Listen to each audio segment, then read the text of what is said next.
Welcome back to another NovNov project on my end. Today we're going to be building a new droplet in DigitalOcean, not just because I broke my NovNov1 last time and didn't have a chance to tinker with it to fix it before coming back in today, but because I mentioned this HAKCafe project that I've been working on and that I've run a couple of times as like a learning experience or a catch the flag challenge.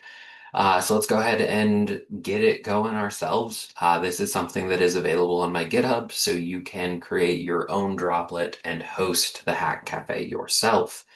To get started, we just need to be in our NovNov project and create a new droplet. This is going to be slightly different than the last one, so I always throw mine in Amsterdam. You can use whatever region makes most sense for you. This is going to be an Ubuntu. Uh, Linux droplet, so we're going to leave that alone. We're going to keep the shared CPU, switch it over to regular, and in this case, I'm going to go with the $6 a month instead of the $4 a month. You can use either. I just don't want to get y'all hung up on my waiting time. As long as you remember to kill it and not leave it running forever, you won't incur too many costs. And as you guys can see, on my fourth day, my estimated cost is only up at 28 cents. Though after saying that, my video might be in the way because your estimated cost is in the top right corner. Anyway, so $6 a month is what I'm going with. Still no storage, still no backups. We'll do password. We are going to get into SSH key authentication later. I'm going to name this one NovNov HAKCafe, and I'm going to put in some tags just to keep it um, trackable. So I'll just do NovNov and HAKCafe for this one. And then I create it. So now we're going to have our droplet going here in a second. Like I said, everything is available over on the GitHub, which I can include in a link on here. One of the things on that GitHub page is an instructions.txt file that kind of walks you through getting this set up. So how I like to do this is if I'm ever working with instructions, even if they're my own, I'll throw it up on part of the screen so that I can just run through it while I see my stuff. So in this case, our first step is going to be to SSH into our droplet. So I have SSH root at your IP on there. So I just need to pull up my terminal and then verify that I can ping that new droplet to make sure it is live. And there we go. So then I can go ahead and SSH in.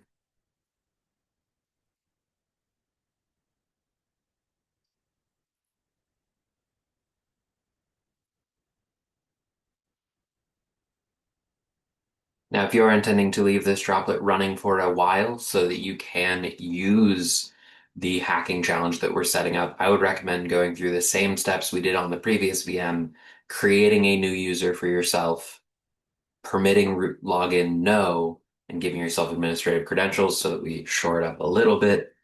But once we're logged in, just a couple of more steps that we need to do. So first up, it says I need to install the web server. We're going to start by doing an apt update. Got some feedback that someone didn't like how I was saying dandified yum.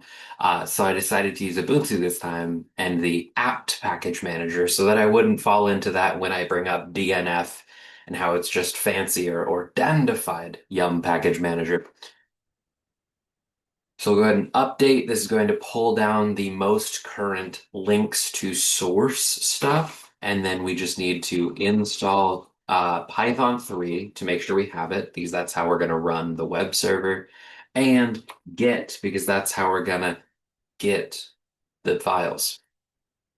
That -y at the end is going to force it to say yes to anything. And in this case, we've already got Python 3 and Git going. This is more of a check than anything else. We're then going to need to clone that link. There are a couple of different ways to work with files from GitHub. You can use curl to pull directly down a configuration script, or you can use git clone to copy it locally. So essentially what that did is it created the HAKCafe directory on my droplet. Next steps, I just need to CD into HAKCafe and then CD into HAKCafe with some capitals. And this is where all of the files exist. This CTF is built to be locally hosted in a simple web browser. It is just HTML, CSS, and JavaScript. I didn't do anything super fancy for it. I kept it simple. And however you can get to the challenge's end is your call. But if I go into Python 3 and use that HTTP server module, and I'm just going to throw mine on port 80. Like it says, you could do 8080, you could do any other one. But that is how we can get it set up and going. And once you're serving that with Python, we can just bring our browser back up, copy the IP address, and browse there to get to the HAKCafe vulnerability site. This is a Hollywood Squares-esque challenge where you can work through the 9 challenges that are available. If you solve all of them, you can refresh to get more. There are 3 groups or 27 challenges. And some of them are very simply just questions that say, like, hey, what is this going to respond with? And in this case, it would be a reversal of coffee, right? So they're defining mystery A as return A in reverse. So this would print ethic instead of coffee. All right. They turn green when you finish them. It also stores something locally that'll help track it. We'll get to submit score in a second. Some of them have questions related to port information. So again, you did an Nmap scan on a coffee shop server and got the following output. What's the biggest red flag? That might sound subjective, but let's take a look at what we got. We got 21, which is FTP with VSFTP 2.4 or 2.3.4, 22, 80, 139, and 445. While there is a lot in there we could talk about, 21 is what I'm gonna go with because it's based on known CVEs. So you'd want to look into the version. And one last one in here, you could even get like some images that help you out. And so in this case, we would just want to look through you're reviewing a network diagram of a small business. The printer is exposed in a way that could be exploited. What is the issue? And if you read through the options, let's see that we have authentication none, right? But this says enter the protocol that is being misused. So I have IPP, SNMP, and LPD. Those are all ports. Firmware last updated in 2017. There's a lot of issues here. This one might come back up, but I'm going to throw IPP in there.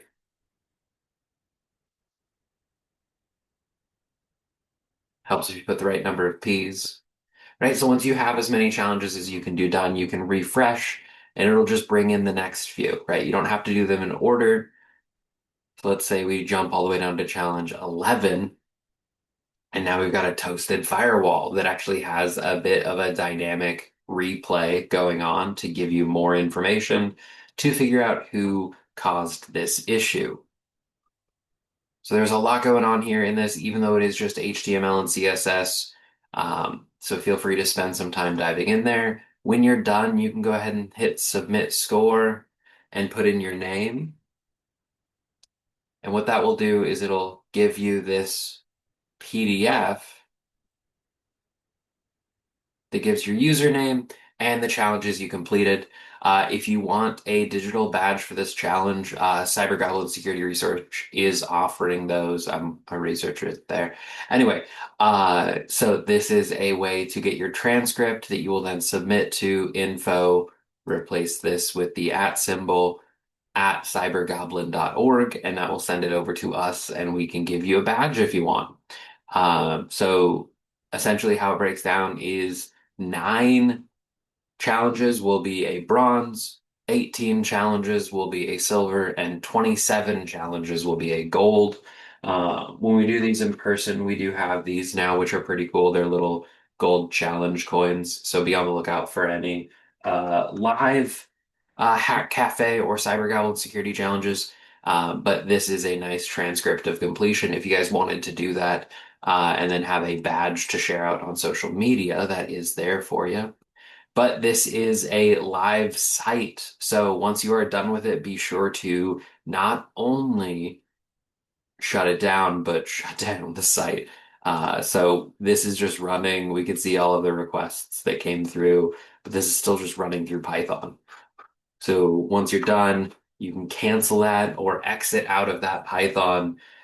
So then if somebody tries to go there again, it will time out.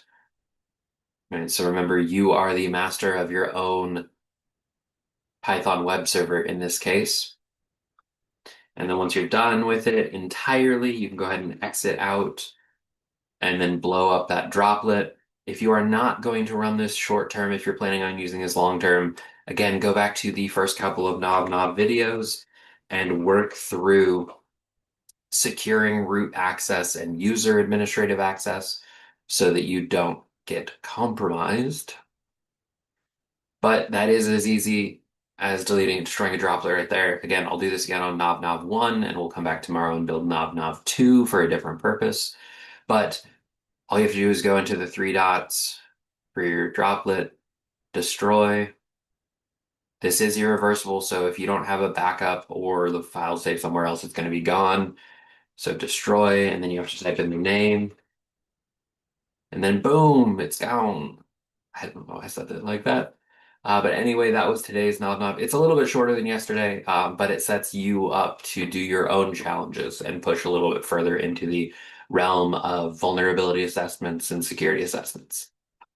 We'll be back tomorrow with another one. Maybe we'll actually do SSH access with keys tomorrow, but we will definitely be building a new droplet in the DigitalOcean.